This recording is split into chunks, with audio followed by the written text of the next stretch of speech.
what's up, everyone? Yo, it's time for River City Speedway presents Dirty Thursday.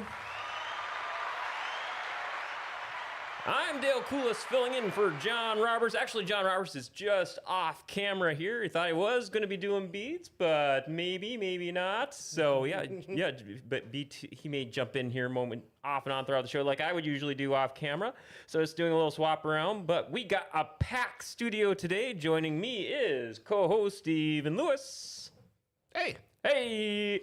We usually have applause for that, don't we? Oh, yep. There we go. Yes, applause. It sounds weird without it. I didn't want to, mess up your method there, but no, true. I gotta keep the ritual. Gotta keep the ritual. Also joining us in the studio today, we got a packed studio previewing the 2025 BAJA Invitationals this Saturday, October 4th, just outside of Goodridge, Minnesota. Our three drivers who will be competing. We have the four-cylinder number 14 of Don McGregor. Also have the four-cylinder number 11 of Camden Busse. And his third time on the show, the six-cylinder number 49 of Dylan Horne. Oh, there we go, delayed applause.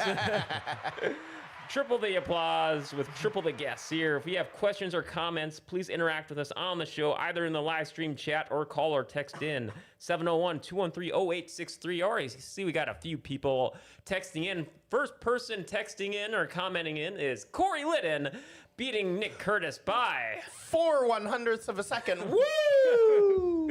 All the applause going. And past Baja driver guest on the show, DJ McGregor, chiming in here too. Good morning. Looking forward to this. Hi, Dad. Oh, man. Want to give a shout out to our first sponsor for today. Big shout out going to Jam's Poop and Scoop. They will be having a special going on until the end of October for Breast Cancer Awareness Month. Jam's will be donating a portion of their charges to the Cancer Association group. Sign up now to be added to the list or text them your name and address to 218-779-0686. That phone number, once again, 218-779-0686. And you can also check out Jam's Poop and Scoop on their Facebook page, and feel free to share their Facebook page to spread out the good word. Jam's Poop and Scoop appreciates all of your support. Stick with them for the best. Give them a call, 218-779-0686. That is Jam's Poop and Scoop. All right, you know the drill, like we usually do. Time for your track schedules here, brought to you by Forks Karting Association. You can check out all the goodies at FKA Karting normally all summer long, every Wednesday night at 7 p.m. They are located adjacent from River City Speedway on the Greater Grand Forks County Fairgrounds. For more information, visit forkskartingassociation.com or look them up on Facebook by searching Forks Karting. For the track schedules locally, we have the Baja Invitationals here, just over an hour, about how far roughly from here, Grand Forks? About an hour, just over? Hour? Okay, gotcha. All right, so yeah, not too far, just outside of Goodridge, Minnesota there. We'll be making sure to get those directions out there a little later here on the show.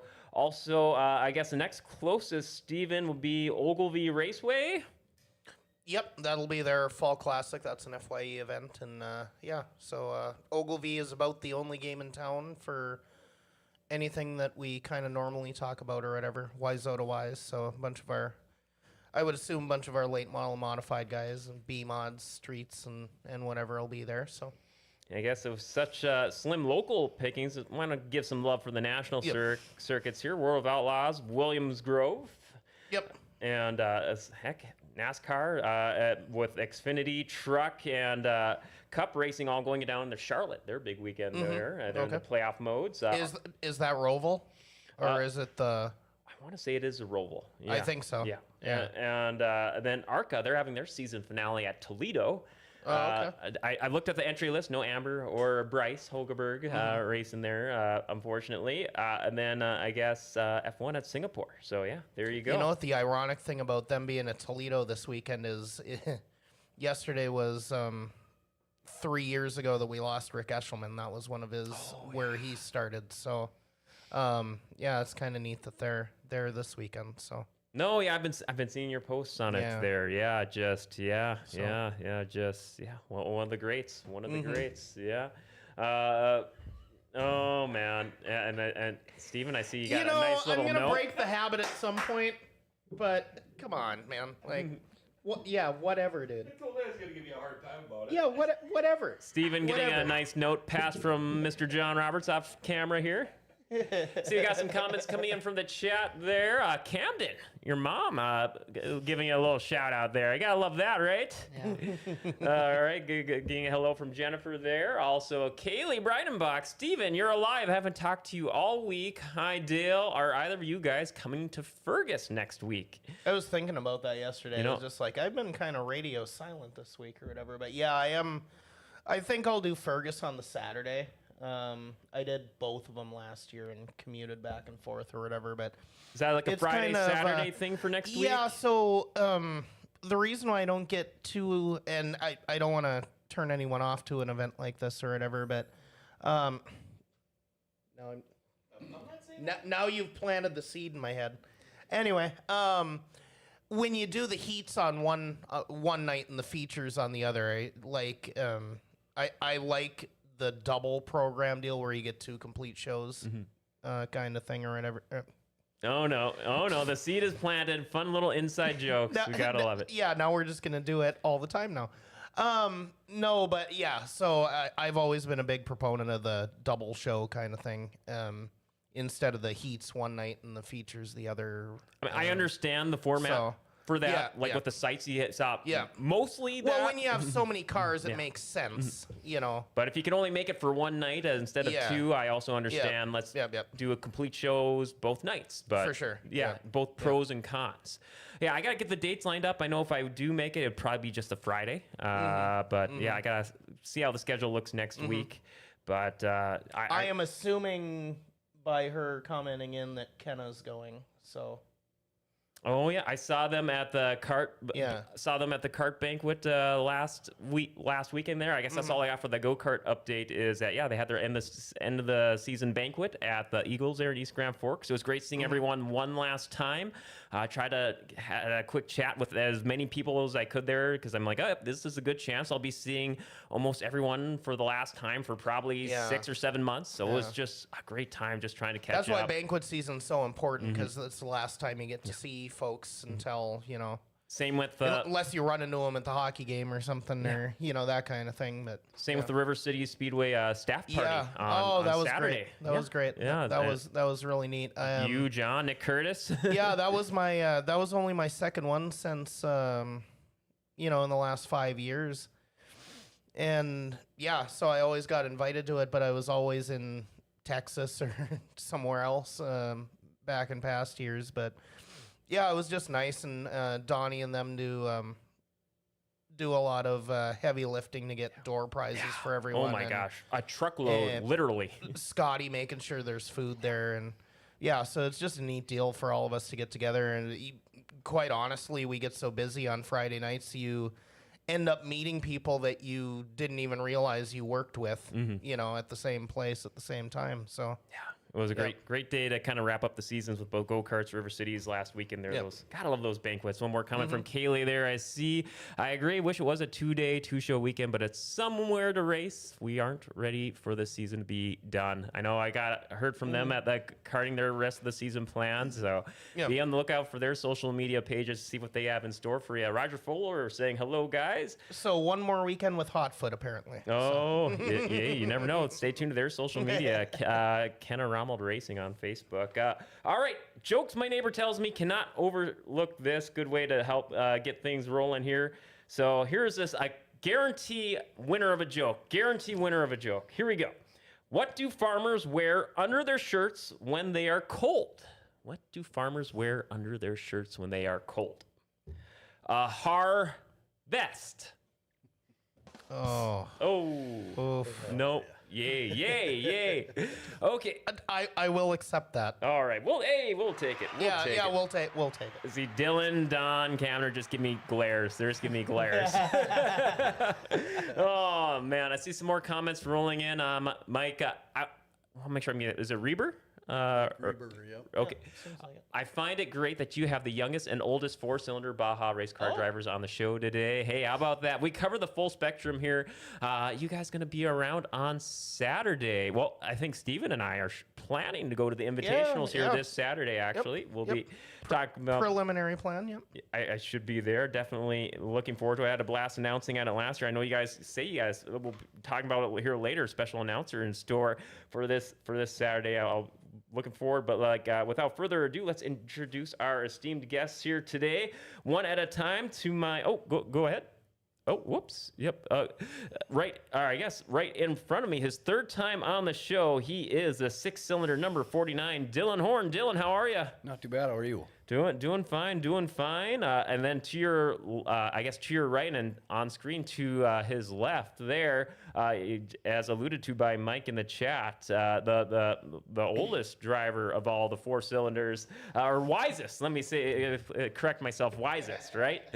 All right. The number 14, Don McGregor. Don, welcome to the show. Good morning. Glad to be here. Yeah, good morning. Your son DJ has been on the show once or twice before in the past, so it's great to have again, like they said in the chat, the full spectrum here. And to my left, the youngest driver in the four-cylinder class. He started off the season in the youth class. We'll be talking about that a little bit. The number 11 of Camden. I'm already getting it mixed up. Busse? Yep. Okay, Camden Busse. Welcome to the show. How are you doing today? Good morning. I'm doing good. Are you getting exempted from class today for being here? Yep. Oh, that's got to be a good feeling, right? It is. Oh man, and Hallmark for the show. yes. I see your hat there. You play sports. Yep. Oh man. So yeah, before we jump into racing, actually, let's get to know you all over first outside of racing. So, what sports do you play? Football, basketball. And what grade are you in? A freshman. Freshman. So high school level of sports, or is it a whole new level of training for you coming up from middle school, or about the same, or a little bit more amped up? A little more. What position?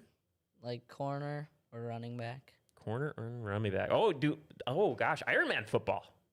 Both sides of the field, and I love it. And how were you introduced to Baja racing? Well, my dad and my two uncles.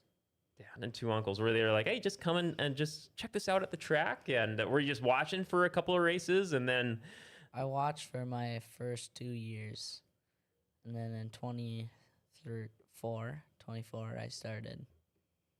2024, you started. Was just a couple of races there, or did you do some testing sessions, or? I raced all season. All season. Okay. Wow. Full ride. Okay. All right, and we'll get more into that in a little bit, but let's get to know Don a little bit. Don, how long have you? I guess before we get into the Baja stuff here, how you're introduced to? Why don't you tell us a little bit about yourself, where you're from and grew up in? Well, I'm 64 years old. You guys may as well know, being you're calling me the oldest one Oh no, here. I know the chat. I'm quoting the chat room. Mike, quoting Mike. Yeah, well, I don't know. It's kind of a. Not sure if that's a threat from DJ there, that comment, or not, but we'll go with it. Yeah, I've been kind of the mechanic for our crew, keeping our stuff running. I liked motorcycle, snowmobile, besides Baja. We got family too. We like to do some traveling when we can, and just enjoy ourselves. So how long have you been racing Baja for about? DJ started in fall of 2018, and then he kind of sucked me into driving car. 2019 started there, so this will be my 6th year. Sixth year. Okay, so DJ started before you then.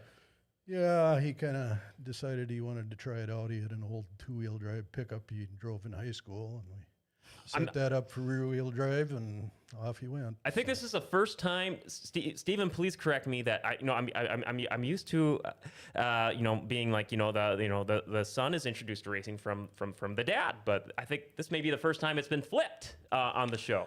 Please. Yeah. Well, one that stands out to me is they always call Dustin Strand a second generation driver, but his grandpa got into a Hornet one year out in Devil's Lake, about 2007, I think, was when Howard started running his Hornet.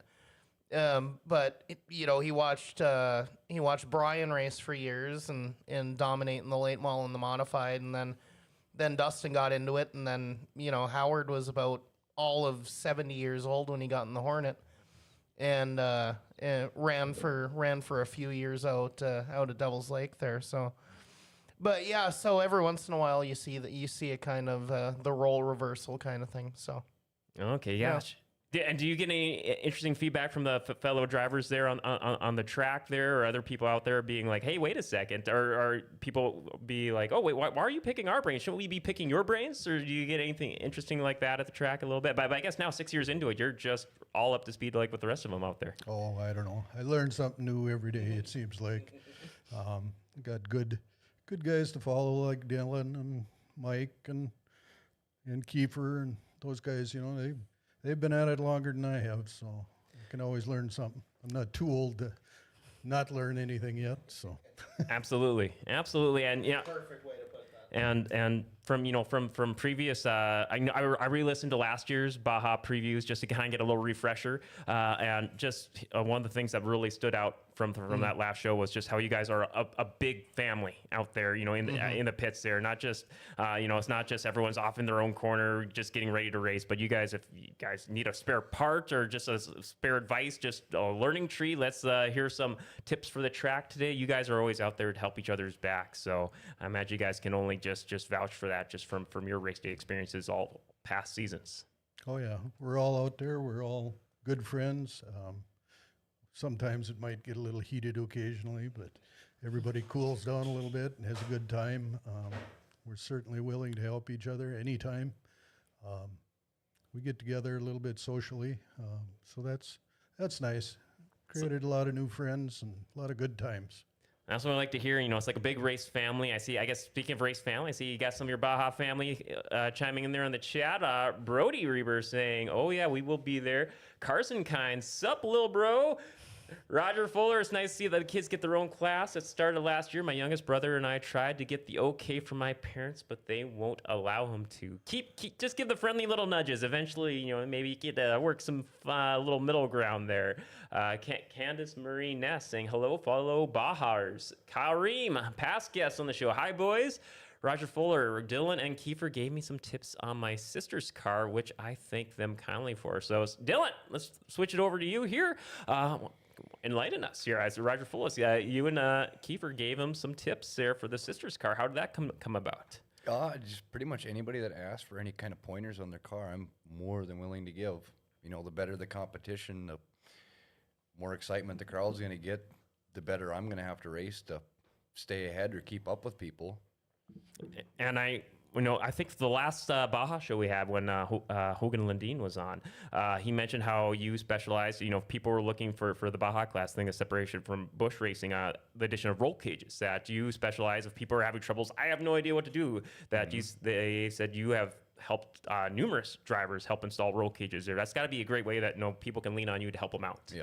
No, it's good. It's good to see more people get into it, and then if they need the help, we are willing to get them into it, because if people aren't willing to help, people aren't going to want to do it. And if they have no clue what they're doing to begin with, someone needs to be there to give them a little bit of guidance. So we depend on people racing. We can't race without a number of people racing. So when people are new drivers entering the foray, entering the fold, are you one of the go-to drivers or that people are recommended when it goes, hey, I heard you're the guy, can you send me out this roll cage, or recommendations where to look for cars, where to look for certain parts, or where for one of the first people to talk to in the pits when it comes to their first or second race days? Oh, I wouldn't say it's just me. There's a group of us. Right. I mean, DJ and Don, Mikey Reber and his wife Candace, me, Kiefer, TJ Jones. There's a huge group of us. I mean, I'm sure there's some of them that are missing, but there's a lot of us that are more than willing to help and that get asked multiple times on what to do here, what to do there, how to build the car. Now, I see we got a lot of comments coming in fast and furious. Love it. Keep them coming. We want to make this a big interaction show with everyone watching on Facebook, YouTube, Twitch. Keep those comments coming in. Let's see here. Caitlin Duell. Hey, Dad, Camden, Busse, and Dylan. Roger Fuller. Security issues constantly with my cars. No radios. Don't help with that issue either. Candace saying, I love racing. Dylan Brody, it's my 11th birthday today, and thanks to Dylan James Horne, I can race this weekend for the first time. That's where the crowd clap. And Caitlin also saying, it's fun watching you guys race each other too. Can you echo any of these sentiments, knowing what they're racing to? Just loving seeing, people racing on the track there, where you'd be like, if you see some certain drivers, not that you have to name any certain ones, where you're like, all right, we got drivers X, Y, and Z, we're in for a heck of a day of racing. Yeah, there's usually a group of people you see at every track that you see the car pull up and you know you're going to have a tough time. You know, that's one of the competitive drivers that it's going to be really tough to run with.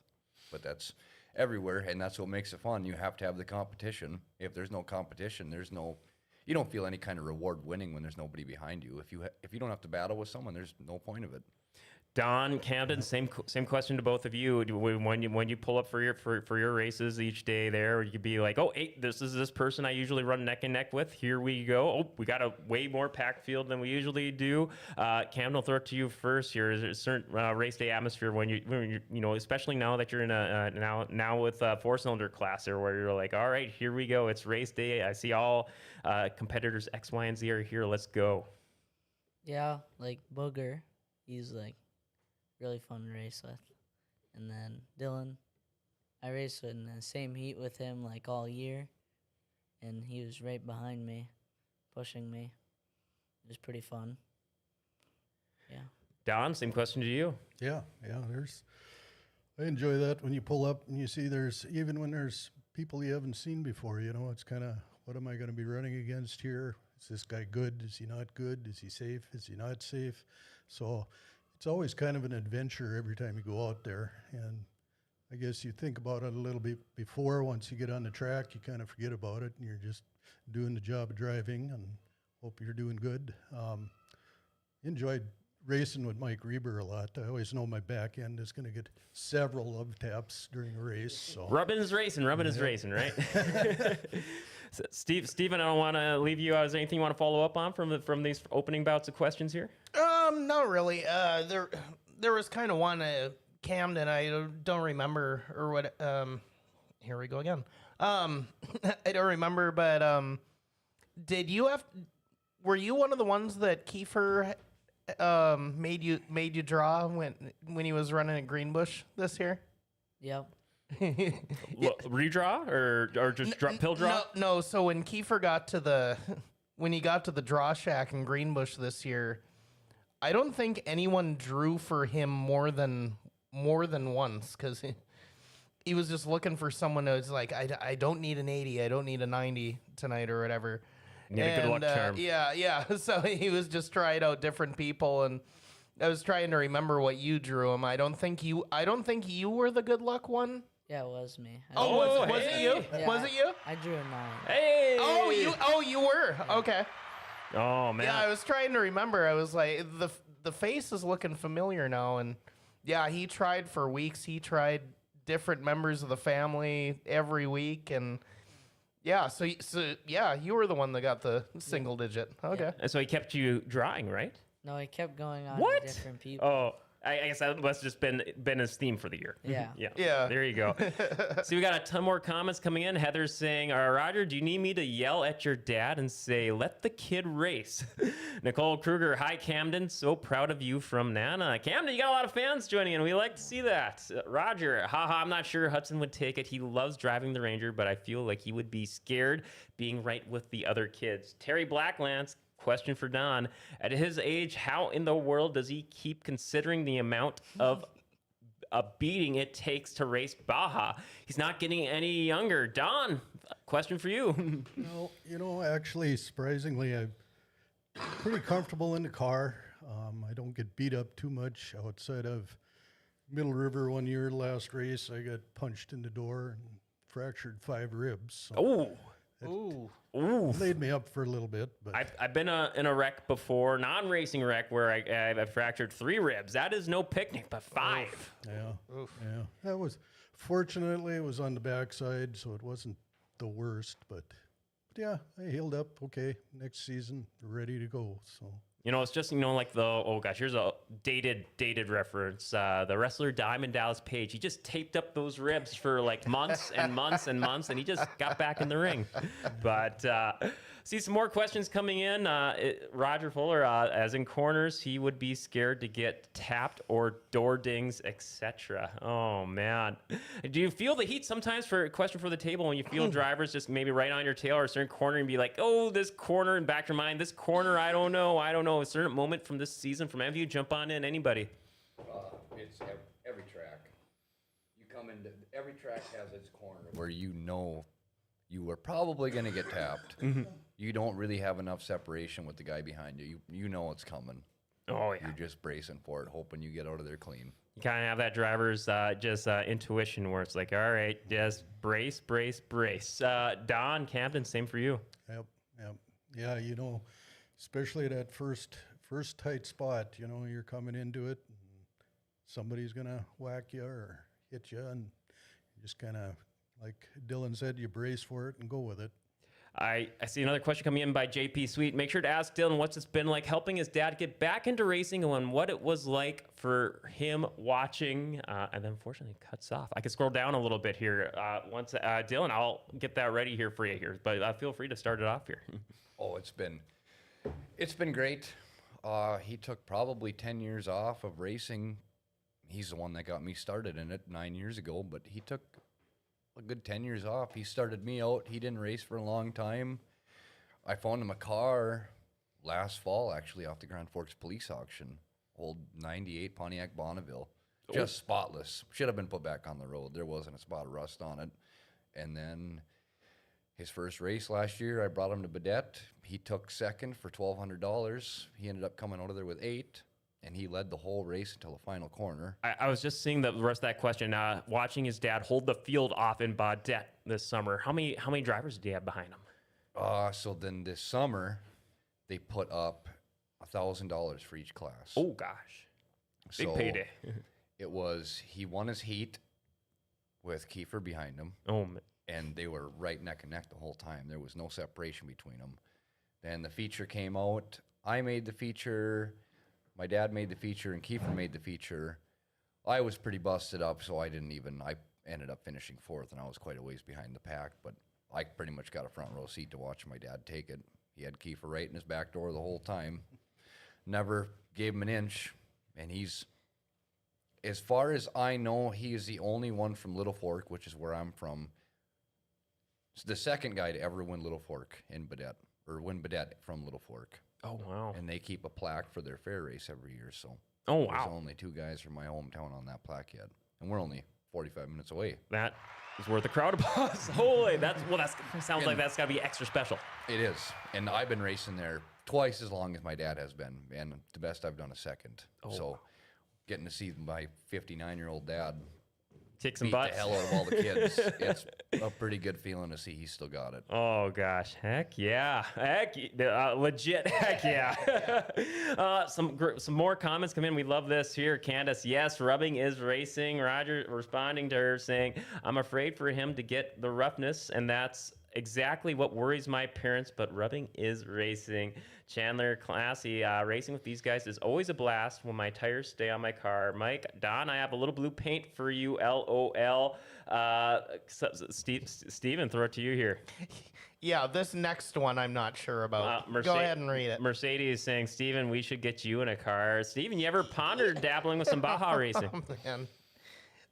I dabbled with some Renegade racing last year, and yeah. Twice. Yeah.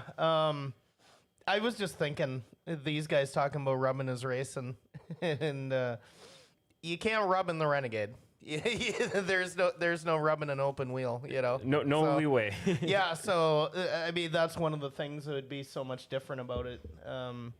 You can actually maybe lean on a guy, and that kind of thing, but. Yeah, I don't know that these guys need to have a hazard like this, like this out there with them. So Oh, man.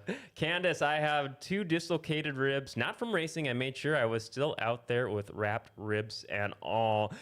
Don, Dylan, Camden, you guys ever race hurt or just a little banged up? Anything you can echo off that, or just kind of just got to play it by play it safe or just play it by feel? St. Hilaire this year, I ended up, all year, I guess, I have raced every single race possible. I've had to come through the consolation to make it back into the feature. I have not. It's been probably my worst year of racing. I won a couple features, but I had to really fight for it. St. Hilaire, I lost my power steering right away in the heat, ran the consolation. Throughout the feature, I broke my thumb. Oh, God. And just kept going. During the race. Oh, my gosh. I had the steering wheel come back around when I had my hands ripped around it and grabbed my thumb. Oh, gosh. Ended up finishing the race and getting the feature win out of it. Imagine had some adrenaline going mid-race. And you don't feel it with the until- adrenaline. I felt it. I mean, I'm still feeling it. Oh, man. Was that like an instant trip to the ER or No. or you knew where, or just kind of knew how to be like, oh, yep, just this and this, or just natural. Just deal with it. Yep, just deal with it. Oh, man. That is hardcore. That's the first time I said that on the show. That is hardcore. Don, Camden, for yourselves, ever had a race or injury happen mid-race and you just kept fighting on, or be like, all right, let's pull off and get this checked out? Well, outside of the rib incident, I've been pretty fortunate. Jammed finger once or twice, maybe from steering wheel, but you know, like that, you don't notice till you're done. Yep. So Camden, good. For yourself, or way too early to worry about that. Yeah. Oh, man. Well, we got a few more comments here, and then we'll probably be due for our break here. So let me get these. Oh, go ahead, Steven. Well, I think this one's almost a question. It's a question we have to ask. Roger Fuller goes, turn 3 in Baudette, and he's got laughing emojis there. There must be something there for you guys to comment on there. Yeah, so Baudette's got a really unique track. It turns from clay to straight sand. So their turn 3, turn 4, you're coming down the backstretch. It's all wet, loose clay.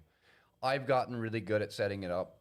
There's mistakes that happen there. You can get completely sideways and your driver's door exposed. I mean, your brakes don't do nothing for you. You're sliding across clay. You hit the brakes and you're still moving 70 miles an hour coming into the corner.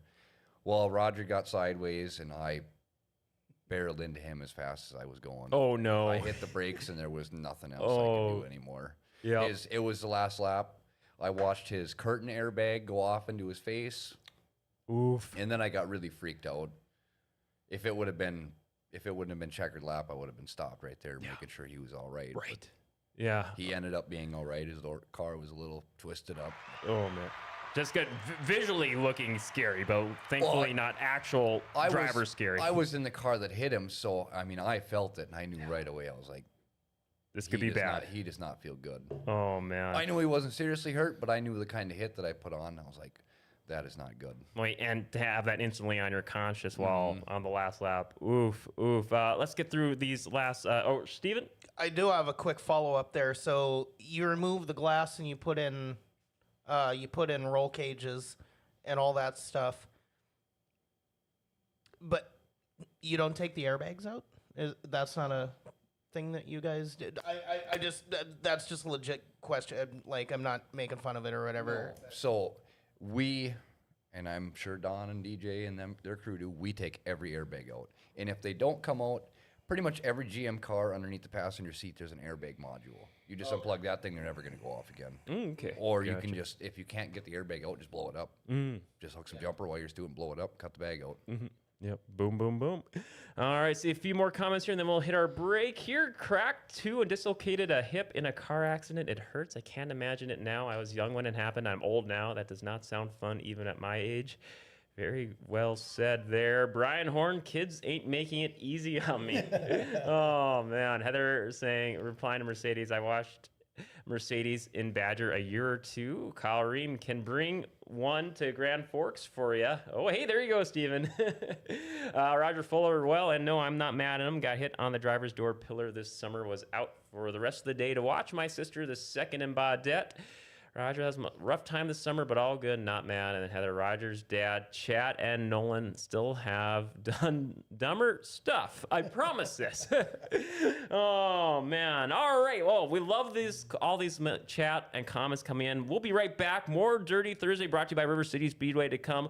We joined once again by Camden, Don, and Dylan Horne here, along with co-host Stephen Lewis and producer John Roberts here. Right after these words from Valvoline Instant Oil Change. Life doesn't ever seem to slow down. Everything needs to be done right now. Well, when it comes time for an oil change, stop into Valvoline Instant Oil Change. You know, most changes are done in about 15 minutes. Valvoline Instant Oil Change does more too. Tranny and coolant flushes, tire rotations, and batteries. And included in your oil change, they're going to top off your fluids. Check your tires, battery, lights, wipers, and cabin air filter too. And you get discounts for fleets and the military. You know, they can text and email invoices and coupons and mention Grand Forks Best Source and get $10 off your oil change. Valvoline Instant Oil Change. They're open Monday through Saturday with no appointment needed. Pickup and delivery is also available if you live in Grand Forks. And Valvoline Instant Oil Change is now hiring.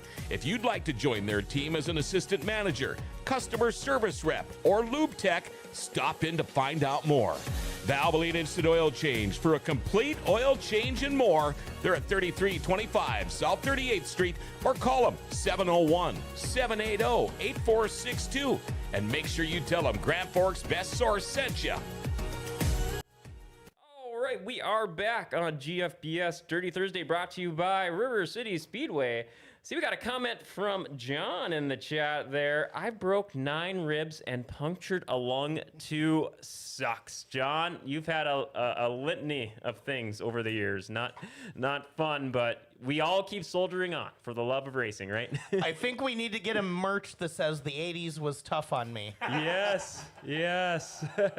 All right, have a good weekend, John. See ya. See you, John. Oh, man, love it. John, doing some fun producing work here in the studio here today. Oh, man, love it.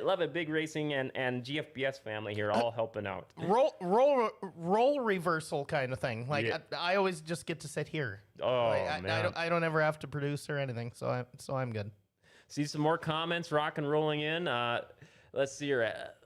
Blake, I'm not exactly sure. Koshinina. Okay, gonna have 2 Dakotas on the loose next year. I'm not sure. What's that reference to? You may know, or Dakotas. oh, Dash. Oh, okay, gotcha. Oh man. Okay, Roger Frodo. So with that airbag, I didn't see it as most GM cars have a plastic cover on the side of the seat that I've seen, but this one didn't. I've pulled every yellow plug now, at least on my new car, minimum.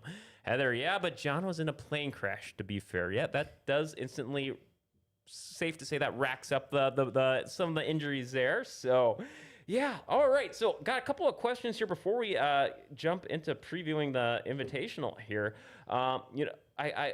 I know, Dylan, you've answered this on previous shows, but if you have any updates on it from your last year on, but also for Camden and for Don, Don, interesting for you, several years in Camden, from just your early experience, what do you love about Baja racing and what keeps you coming back? We'll set it around the table. Camden, we'll go with you first. Well, probably just going to the track and seeing our race family. Oh, yeah. Friends that have not moved up yet, but are soon to move up. And just kind of getting that rapport, and when it's like, oh, can't wait to see so-and-so and so-and-so. And do you guys hang out for a lot after the races too? Yeah, until we leave. Yep. Do you have like kind of like an unofficial rule? All right, who's the last one to leave? Who can Yeah. rough it out the longest? Yeah, Oh, probably. nice. Love it. Don, same question to you. Yeah, I'd have to agree with Camden. That's one of the big things, coming and enjoying each other's company. And of course, you've got the racing component of it. It's always fun to be competitive, get out there and race, and it's just a thrill to do that. And if you end up winning, that's just a bonus. Is there a certain switch? When's that moment when you're getting in? Is it maybe when you get into the race car, or maybe even moments earlier when you have to flip that switch to go from, all right, racing family mode to I'm going to win mode? Is there a certain moment when that happens? Green flag. Green flag. There you go. Dylan, same for you. When does that moment happen? Yeah, as soon as you line up for that green flag, Yep. it's nobody's your friend anymore. You're out there for the win. I noticed the most when I'm at the go-kart track that, though that up close, and then, being from filming, and I guess, maybe doing some of the zoom-ins, doing the filmography out there. And Steven, I know you probably can vouch for this too when you did it too, is that you especially notice especially for the kids and Camden, maybe for you as well, is that seeing how locked in that any driver is from age 5 to 75 at the go-kart track. People, they got that look in their eyes. I can only imagine can you guys describe that look when you are locked into the race? Camden, we'll throw it to you. I don't really know. Just don't talk to anybody or Yep. sit in my car. Just staring immediately to your immediate racetrack surroundings. Yeah. Oh, man. So, Don, Dylan, can you put that, describe that, put words to that description at all? Pretty intense. Shields go down, eyes go to the flagman. You're ready. Oh, man. Dylan. Oh, I'm usually pretty pumped up and excited. I'm looking around, giving everybody a thumbs up around me. I'm as cool as I can be out there. Oh, man. That's what I like to hear. That's what I like to hear. Camden, let's talk about how you said you moved into now the 4-cylinder class now, and you've had quite the success this year. You started off the season in the youth class, is that right? And you had a lot of success there, or doing pretty well that you're now into the 4-cylinder class. Yeah. Talk to us about what it was like starting. How many races did you do in the youth class before moving into the 4-cylinder? Probably like 10. 10. Okay. Yeah. And it's about like a 20 race season or give or take, or is it a little less or 15 if you want to push that hard. 15? Okay. Gotcha. It's like for us probably about 12. 12. Okay. And then Cam, what was it like when you're just like, mid-season or towards the end of the season when you're like, okay, let's make the switch instead of waiting to next year? What kind of motivated you to do the switch over? Well, kind of like just ready to move up, I guess, probably. Yeah, just ready. What about that first night? Or day when you're doing the 4-cylinder race? What was going through your mind that first race in the new class? Just excited to race with my uncle. Oh, hey, there we go. Heck yeah. Oh, man. And and now it's just onward and forward. Yeah. Oh, man. So now switching from youth to 4-cyl or whatever, is there anything that you have to do with your car differently, or you just take the same car and you just move into a different class? You just take the same car. Okay. Now, Don, you mentioned kind of at the top of the show, you kind of do a lot of the crews, just talking to DJ earlier this week here, the mechanic for your guys' crew, he said about 5 cars. What's going into an average race week, the days leading up to the race, I don't know, for lack of a better word, crew chief for that many cars. How many hours do you spend in the shop when it comes on an average race week? Oh boy. It's probably spend at least roughly 3 hours per night. Oh gosh. We race Saturdays usually. We'll take a Sunday off, and then we start Monday. We just start filing cars through. We do repair, maintenance, move them to paint, because we like to have them looking fairly decent, for the next race. Once we get them painted, then of course we load and prepare for Saturday, and that usually ends up finishing up Saturday morning. So. Down to the wire. Yep. Oh man, Dylan, how about for you? Average race week. How much time do you put in the car before race day? It's usually about all week between my car, Keeper's car, typically TJ's car, the 3 nephews, Camden, Carson, Brantley. There's a lot of cars to go through. Oh man. And then now we've gotten to the point where his 2 brothers, Camden's 2 brothers, Carson and Brantley, there's a youth race every weekend. So if they want to go race them, we're bringing every single car there. We're having to get a semi with a 5th wheel on it. Oh, gosh. Low boy. All and out. then the gooseneck, and then one other pickup hauling a car. So all the kids have their own car now. So. Oh, man. Oh, gosh. Super go, go, go. I love it. Steven. There were a couple of weeks, now that you mentioned Kiefer, he would unload the Baja stuff and he would still make Greenbush with the pure stock. So is that something you're involved with too, helping with the pure stock? And I can't imagine having all those Baja cars and still keeping a pure stock rolling. Typically the only one I can be involved in is when we go to Greenbush. We'll double it. We'll race Baja Greenbush earlier in the day, start at noon, finish by 3. And then we go right to the pure stock track to help Kiefer. But then all the other weekends, we're somewhere else. We're in Grand Forks here racing. We're in Baudette, Little Fork, Badger, anywhere else. And everything else has a youth race. So if the kids want to race, Kiefer goes and race Pier stock. I'll take the kids to whatever track they want to run. Now, Dylan, I think when we had you on last year, we have a thing here on Dirty Thursday. You know, going into the drivers racing that weekend, it brings them some good luck. And you know, last year, you know, you were able to preview the Invitationals. Not only did you win, that made you a two-time back-to-back Invitationals winner. So maybe we'll knock on wood for you for maybe good luck. Feeling maybe get a little bit of this. Hey, I gotta be on there. Bring some good luck for me for this weekend to maybe three-peat. Yeah, hopefully it works out. I'm gonna really try. It's a tough group of drivers. I mean, so this year they kind of put me in charge of inviting everybody. So I had to go through every single track, find every trophy winner. Oh wow! Everybody. So we lay it out. We go by trophies first. You know, who's won the most, took top 3 the most, and then we go by attendance, who's ran the most races throughout the year, and then we kind of filter off from that. So, I mean, there is no favoritism in what we invite. That sounds like a ton of logistical behind-the-scenes stuff. Well, it's 40 drivers we invite every year, so it's a lot of thinking and running through every track that you've ran throughout the year to make sure you get the best of the best, because it is an invitational. We want to see the best of the best out there, give the best show possible. Yeah, and nobody gets to see that anywhere else. I could vouch for being there last year, announcing it last year.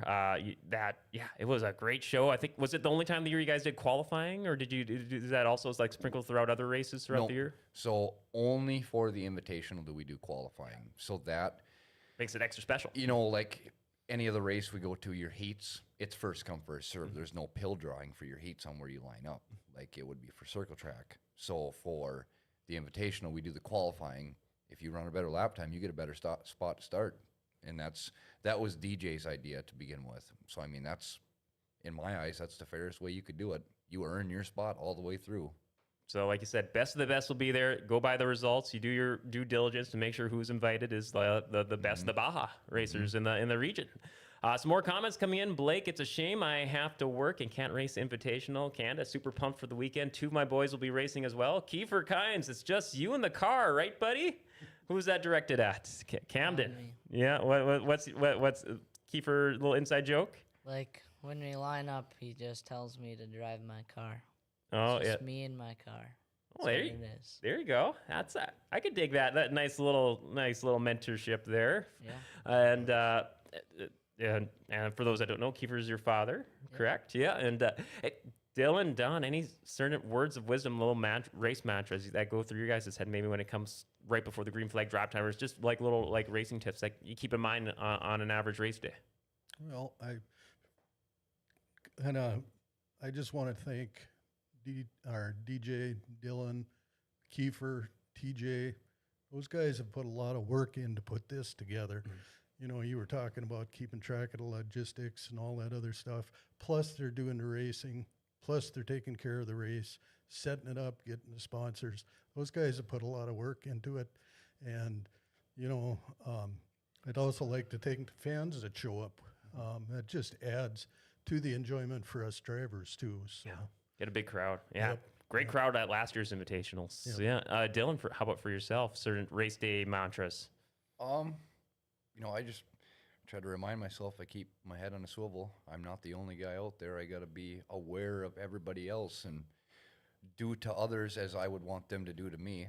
Golden rule. I've tried to be really good at that. And if bad things happen to me, keep my head on my shoulders. Don't get mad at people, because accidents do happen. Right. You know, especially as I've become more of a promoter than just a driver, so I can't be mad at people. If I want them to come to my event, I can't be mad at people for doing something wrong to me. Oh, no. That kind of thing happens. That's you know, you can be mad in the moment, but don't. Yeah, be careful with your words. Stay cool about it. Yeah. Go talk to them. I know John said on the show here many times before, 24-hour rule. All right, let's let it blow over and don't lash out, heat of the moment. Well, I don't even give it 24 hours. Usually about 5 minutes, I'm cooled down. I'll go talk to them. Yep. Hug it out, right? Yep. Get everybody. Make sure they know I'm not mad at them. That's why we race these kind of cars. Yeah. They're $500 and they're $60 worth of steel to put a roll cage in them. You know, we're not very affordable. That's why I don't do circle track. I can't afford it. There's a reason why I'm doing this, so I can't be mad at people for wrecking me or wrecking someone else. There's a reason why we're into it. I know we mentioned on past Baja shows, you got to love how the affordability of it is. And so, if a bad wreck does happen, sure, it sucks. You lost a car, but it's much more of a fraction of a dent on the wallet compared to Circle Track. Yeah. Well, and a lot of them are fixable. We've had some of the worst things happen to our cars possible, and I know DJ and Don have too. Everything's fixable until you have a motor tranny go out, and a lot of the times the motors are rebuildable or replaceable. You can fix them for a lot cheaper than it is to go find another one and build it, and a lot less time. See a bunch more comments. Go ahead. Which we're going to piggyback on that. Read Kaylee's comment there on the very bottom. All right. So we got coming in here, just real quick before it disappears from Caitlin. Before her, out of our 5 cars, I'm the nicest to mine. Try to save Don from doing a lot of work to mine. Nice winky emoji. Kaylee, I'm not familiar with Baja racing, so don't judge me for sounding stupid. But what happens when your car gets all smashed up? Like the body panels for us, we replace them when they get bad enough. I assume it's not as easy as that for you guys. Dylan, Don, Camden, or Steven? Or go ahead. Oh, yeah, it's kind of fun. You end up doing some body work, cutting door panels off, straightening them out, putting them back on. DJ's car got banged up pretty bad up in Badger, got hit in the back end.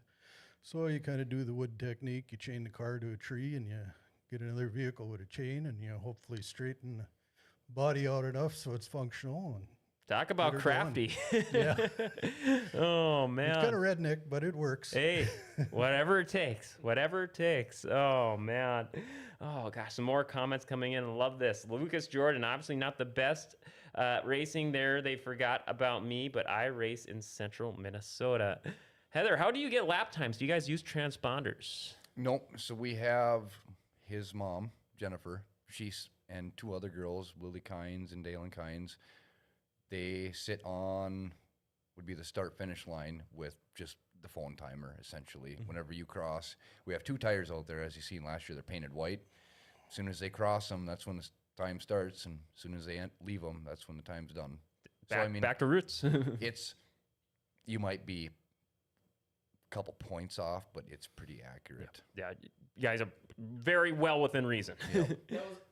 That was another reason. That was another reason I wanted to come up and see how you guys do things, because I was messaging with Kiefer one night.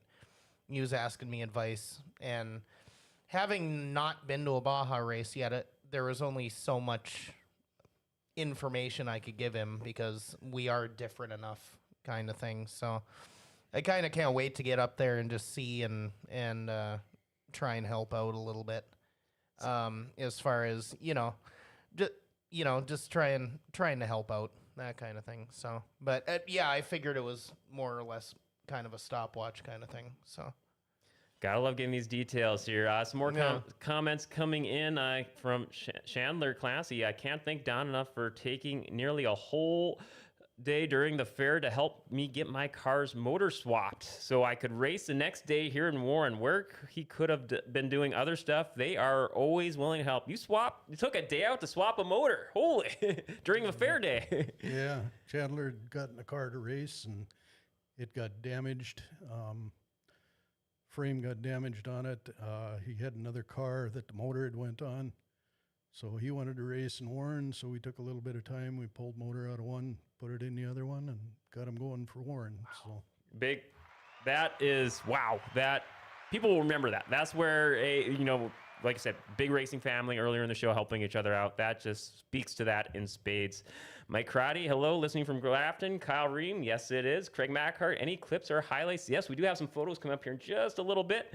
Mike Reber, 5 years on my car, just keep fixing. Heather, it cost me more to replace replace a rear end in Nolan's Amon than a Busch car does, period. Yeah, there you go. Yeah, Candace Marie Ness, you should see my vehicle. It's quite the art from getting banged up by many, but that's racing. Heather, we just fixed the wheel packer using the tree and the tractor. It was a stuff show and one thing after another. Mercedes, a tire for a late model is more than my Baja car. Tires costing more. Oh, I can attest to that. That is not a lie in any way. So Kaylee, another comment from her. Our driver door is tin, but the rest of her car is plastic. Not sure what the correct term is, but we lay those out in the sun and they'll flatten out that way. Could a person put custom panels of that same material on a Baja car, or does it have to be factory? No. So there was a guy up in Middle River years ago. I don't know if you remember that car. It was a 90s Buick LeSabre. And he had that whole thing tinned in, and it looked like a pier stock. The dash was tinned in. All the doors were different tin. It didn't even look like a Buick LeSabre anymore. It was a complete different looking car. Everything was riveted just like you would do with a Wasota car. Oh, wow. So it could be as brand new or as well worn as they want. And we've got a guy, his name's Ben Grodd, he's from War Road. He races with us pretty much every weekend. He's got a 2000 Chevy Malibu. He cut the whole car out in like a puzzle piece, and he has it strip riveted everywhere. And he's been racing the same car for 4 years, and I'm always wondering why it looks so nice all the time. Well, he's got the body where it just comes off by drilling rivets out. He brings it home, pounds a couple dents out, just like you would with a Wasota car.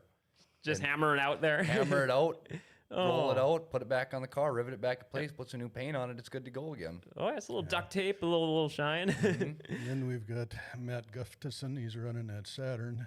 All the plastic is off that thing. It's just about an internal skeleton. That's about all that's left of that car. Oh, man.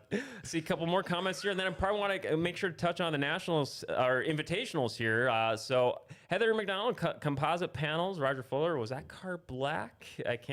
Roger also saying, I can't say that's true on Ben's. So a little insider reference there possibly. But yeah, let's talk about invitationals here. Oh, go ahead, Steven. There was one I wanted to touch on. We were going to get back. This goes back into the invitational. So I think I remember you guys talking about this last year when you came in. There were things to the track that you guys liked and things that you were going to change. And in Baja, that is something that you can do on a fairly regular basis from the sound of it. How much different is the track going to be this year to last year? So from last year to this year, it's going to be pretty much completely unchanged. You know, we got it. Last year, Kiefer and TJ got it to the point where everybody really likes it. We have the jog in the backstretch of the B. The track is shaped like a B. So turn 1 and 2, they essentially widened it out so it's more sweeping. So I can go into turn 1 and 2 wide open now and not have to slow down until I hit to the B. Before, you'd have to slow down quite a bit for it because it was just more of a hairpin. Now it's so sweeping you don't ever have to let off. I think you took care of that ditch a little bit too there too. Yeah, So and there was a drainage ditch because it used to be a field, soybean wheat field. So we got the ditch filled in to where it still drains and runs off the track, and it's not so aggressive anymore. So is that something you have to rebuild from scratch every year, just off some kind of a blueprint, or does it kind of exist year round? No, the track is always there. It's permanently there now. But this year, as of last night, we had to essentially moldboard plow the whole track. It was so hard from working it and racing on it that we could not get moisture into the track anymore.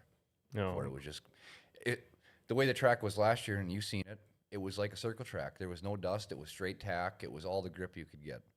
We've been probably put 10, 15,000 gallons on it within the last week, and it will not soak any of it up. So we had to completely rip the thing back up, get moisture under the ground, and we're going to roll pack it back in with a wheel roller and a sheep's foot and get it leveled back out again. So it'll be just as nice, if not nicer, than last year. That'll probably be my last follow-up. Or do you guys like it drier, or do you like it a little heavy? For this one, I like it heavier. For just like normal summer racing, I personally like the mud because it slows people down. You know, in the midsummer, you're going to get the people that cause carnage. It's just going to happen. It's a given. For this race, we're literally putting the best out there so they can handle that kind of track. Okay, I see we got a comment. People are wanting to know more information. Craig Mackhart, do you guys have a website or Facebook page? I know in the description here, I got a link to the Facebook page for, I believe, the Kynes Baja Facebook page. I got a link to it there. Is there anywhere else people can go online to find more information? Northern Minnesota Bush and Baja group page on Facebook has it. The link on your that you posted, it doesn't work. It doesn't Oh, bring you anywhere. Oh, what? Oh, okay. Whoops. I will actually, while you guys talk But here, I it will. would be- Yeah. But the North Kynes Family Farm Baja. Kynes is the Family Facebook page. Yeah, I like to do those link shorteners. A character must have got off just a little bit. I see someone's got a link there in the chat there. Sadie Layton just posted a link there in the chat. Hopefully that'll take you right to the page there. Sorry about that. Shoot, I thought I thought I tested it out, but sometimes those link shorteners can catch me off guard. But thank you, Sadie, for posting the link there in the chat, and I'll try and correct that in the edit this in the description here after we wrap up here. So, I'll throw the flyer up here. Let's get the details out here for the big race day here on the screen here. So, here we go, 2025 Baja Invitational, just outside of Goodrich, Minnesota, this Saturday. There you see the times happening there. Got it down, 12:45 qualifying starts, but pits open was 11 o'clock, or? Can I add something Yep, to that? go for it, yeah. Let me pull up the picture here. So we separated the times on that because the qualifying can get kind of boring for people to watch sitting in the grandstands.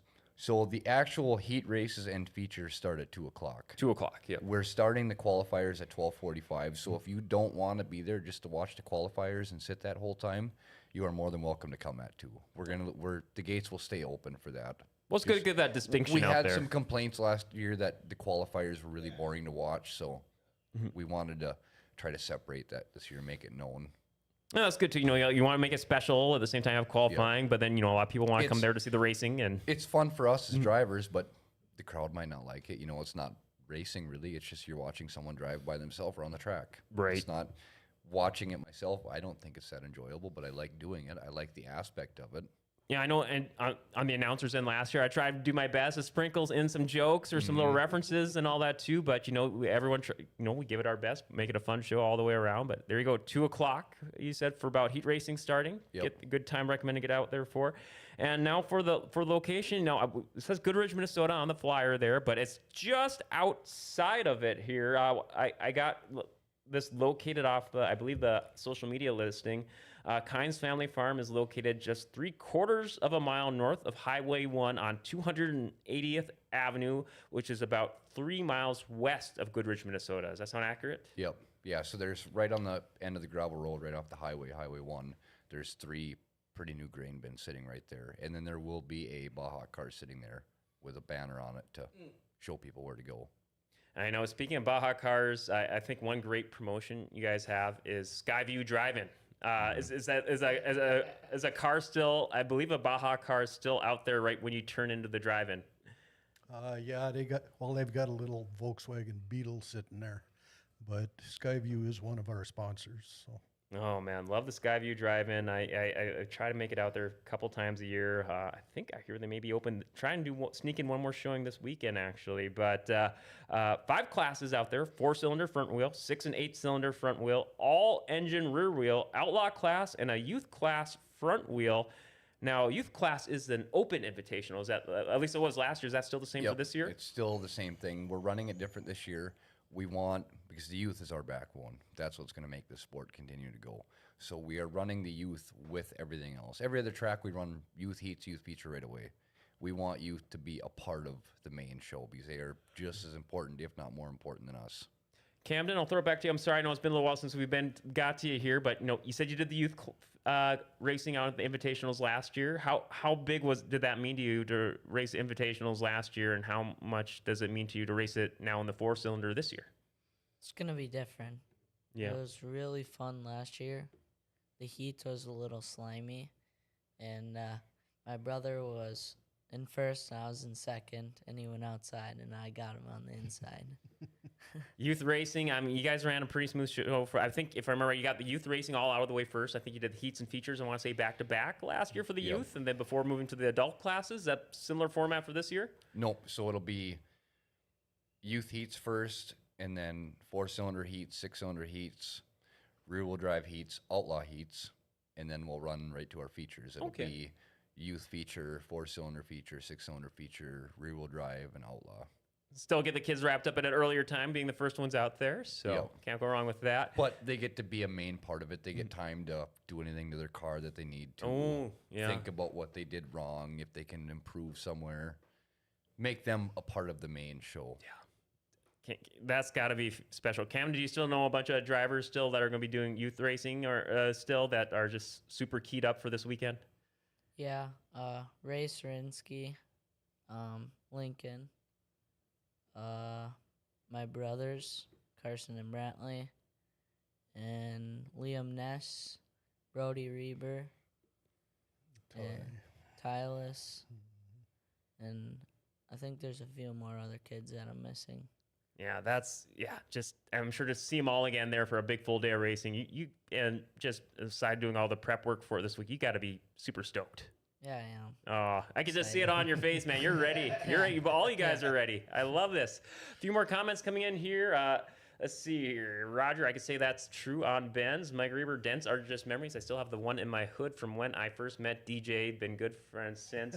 Craig, do you guys have... Oh, yeah, we got the Facebook page linked there. Mike Reber, fastest track around. Traction equals fun racing. Amanda Joe, great show. Love it. Oh, my gosh. Gotta love that. Does that traction for the Kinds track? It's fun. You know, I like... Part about Bajaing that I like so much is every track is different. I myself prefer the crappier, beat-up tracks. For whatever reason, I have always done well. Character. I'm really good at scanning the ground, and I can use that kind of thing to benefit me. Not a lot of people like it. I have always personally liked it. And it just gives a different aspect to every race. That's my favorite part about it is every track is different. You're not just running in the same circle. Every track has something unique about it. Steven, Don, I see you guys nodding along. Okay, so what's your which one is your favorite then? My favorite track is Little Fork. It will always be my favorite. Don, Camden, favorite tracks? Oh boy, I like Kicking Up Country track, Carlston. It's been a pretty good track for me. Like Dylan said, every track's a little bit different. All of them have some features you like, some features you don't like. I kind of like a little in between rough and smooth, kind of a medium style track. It gives you a chance to work both good areas and bad areas. So I don't like it real wet, and I don't like it real dry. Oh, man. Gosh, Camden, how are you going to follow that up? Do you got a favorite track from this season? Probably Greenbush. Greenbush, yeah. Greenbush was fun. And like Dylan said, the rougher tracks are fun because it teaches you how to learn where to drive and how to drive. Makes you better for not just racing, but surviving it and, just what Not to apply breaking for your car every weekend. sending it home. That's just as much as important as no matter where you place. I'm glad one of you said Greenbush because that's the only one I've kind of seen because when I was pulling in to work the circle track on the July 4th weekend, I saw you guys running around out there, and to me, not knowing what you guys do very well, it looked like the track was pretty rough in a lot of areas. And then as the weeks went on, I saw it flooded after that because we'd gotten so much rain up there or whatever. But is that kind of typical of the Baja experience? What I would see, not knowing what I'm looking at, like looking at the Greenbush track? Like holes? Yeah, just kind of the overall, just kind of. I'm coming from circle track, so like I'm looking at the Greenbush Baja track. It looks kind of rough to me. Is that kind of more typical of the Baja experience? Yeah. Yeah, most of them usually follow a B pattern, and you get different features mixed in with that. You probably have some fairly sharp corners. Some of them have a fairly good chicane in them. Some of them have sweeping corners depending on where you're at, and they vary from like real smooth to real bad, especially when you watch the trucks run out there, the Outlaws and that. You watch some of them pickups pound through those holes. It's just amazing. They actually hang together. It's like, how can they do that? Yeah. All right, guys, I want to make sure I'm not holding you guys up. I know the show is flown by so fast. I feel it can go forever. I don't want to hold you up from school. I know you guys probably got places you want to be. I do want to wrap things up with, we still got, just kind of like a final big wind down, big thank yous and sponsors, any other last minute things we missed about the Invitationals. I know you guys said a bunch of photos. do you want to rapid fire those just like a quick few minutes, or should we, for the sake of time, just forego this time and just go to our last several minutes of wrap up questions and things like that? Balls in your court. I do not want to hold you guys up. We can run through sponsors. Yeah. I know a lot of big help that makes this possible. I'll throw up the flyer while we name those because I know we got some of the sponsors on there. I know the print may be small to read, but go ahead and give some love to the sponsors for the Invitationals. Personally, I do not have any sponsors as a driver, but as far as the Invitational goes, we have Evans Scrap and Steel and Kynes Family Farms as the primary sponsors. And then I'd like to thank Ruby Road Service, J. Swanson Insurance, K-Star Ag Services, Sigaroo Trucking, Farmers Co-op Grain and Seed, Peterson Diesel Service, Hartsky Farms, Auto Value, Terry Blacklance with Fast Graphics, Kynes Chiropractic, Derek Nelson, Heritage Insurance, Panex Pride Angus, North Star Sanitation, Sigarood's Adult Foster Care, Candace Marie Photography, Reber's Auto and Glass, Ace Spades Porta Potty Rentals, and then Josh Wilson Eggland Aerial. Gotta love all the sponsors. That makes the biggest race of the year possible. It takes a big family and a lot of phone calling and pounding on doors, so to speak, to make the races possible. And Stephen, before we get to you, I know you mentioned a name. We want to make sure we get this in here too. Terry Blacklance. I got a feeling we may be hearing some more and seeing more of him at the Invitationals. Yep. We got Terry Blacklance doing announcing for us this year, and it's been quite a while. Gotta love that. What a crew. We're talking a little bit before we went on air, Stephen, before you got in here. He's got the history of announcing. Mm-hmm. Yeah, going back to how far back about? I haven't heard Terry announce probably in 18 years. 18 years. Wow. What was Terry like when you presented him the offer there? The text he sent Kiefer is, "I would be honored." Oh, man. Oh, that's what we like to hear. All right, let's make the love keep going around here. Don, throw it to you. Big special thank you. Shout out crews, sponsors, family, friends, whoever you want to thank. Sure. Just a word on Terry, too. He keeps asking me, how can you do this? I'd kind of like to get in the car and try it once. Terry, come on in. We'd be glad to have you. Oh, gosh. So, yeah.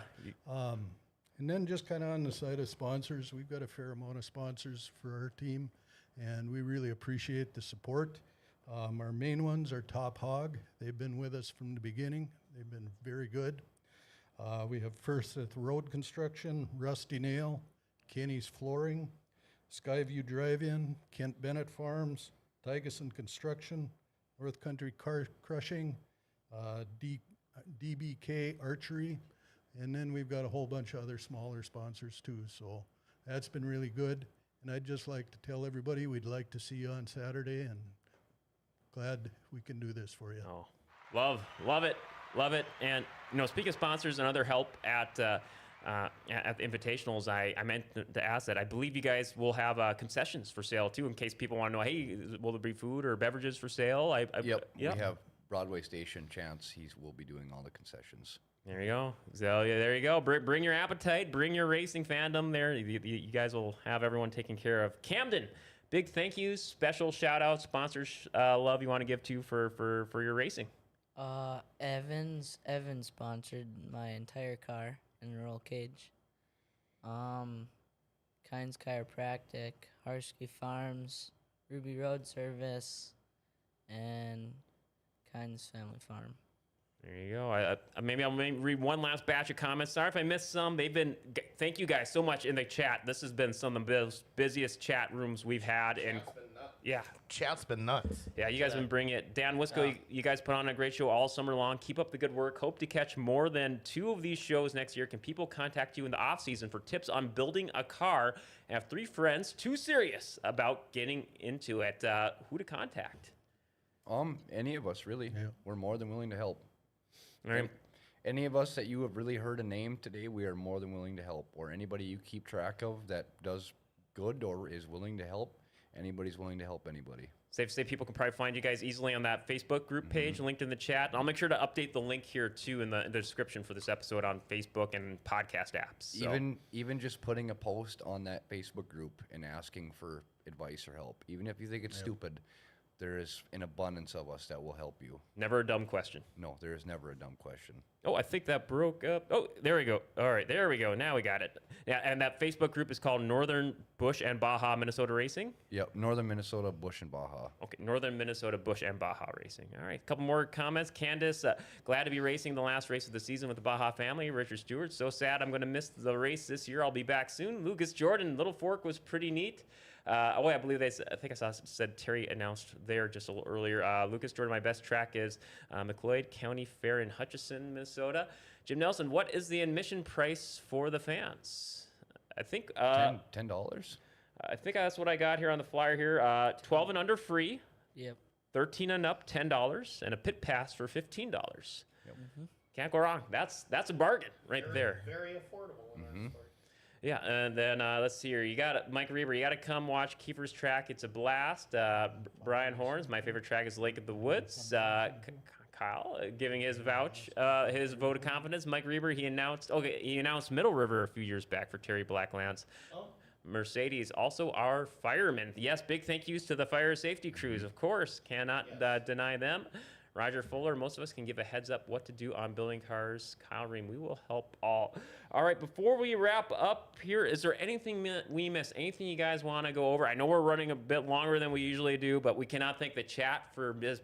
Chat's bringing it today. I'm sure you guys are going to bring it this weekend, triply so. Steven, Dylan, Don, Camden, anything you guys want to wrap up with here before we wrap up the show here? I'm sorry we didn't get time to photos. The show flew right by, but that just made, when you have a good show when you run out of time. And yeah, that's when we know we have a killer show. Anything you guys want to wrap up with? Open table for any of you. Just jump on in.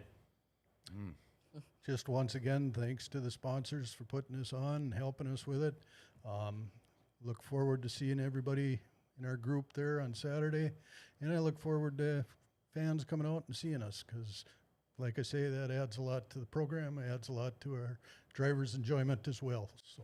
And I'll throw the flyer up here one last time so people can get that info there. There you can see the directions there on the kind of like the bottom right corner of the screen. And there you're asking for contact info. I believe DJ and Dylan, there's yours for DJ McGregor and Dylan. Your numbers are on the bottom there. Or if you want us to give, I know if people want to contact you too. I know if people just listen to the audio version of the show, if you want to give a phone number. Yep.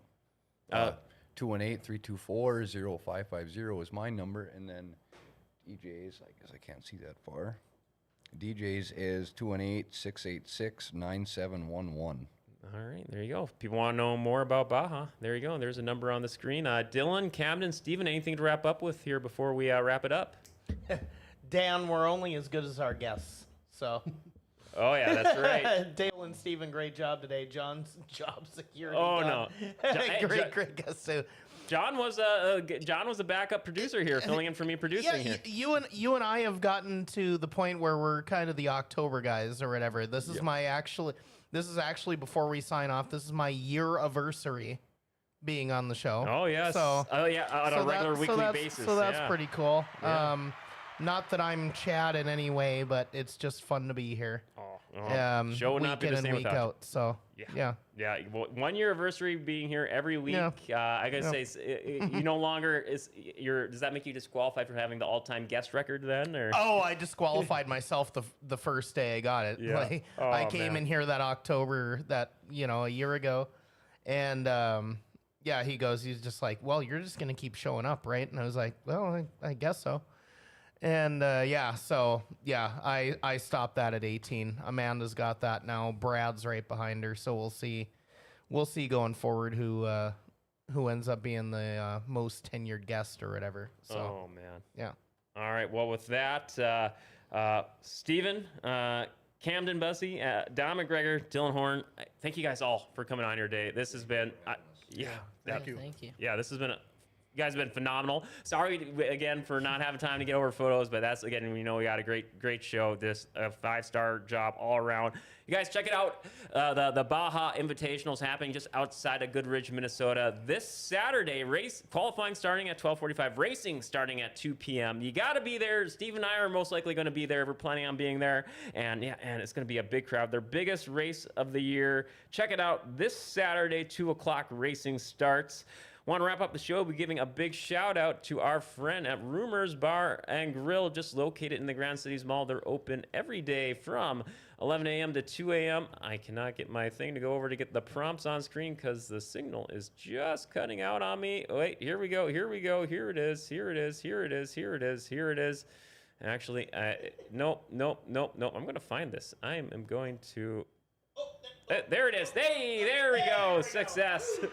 Okay, hey, check out Rumors Bar and Casino in the Grand Cities Mall.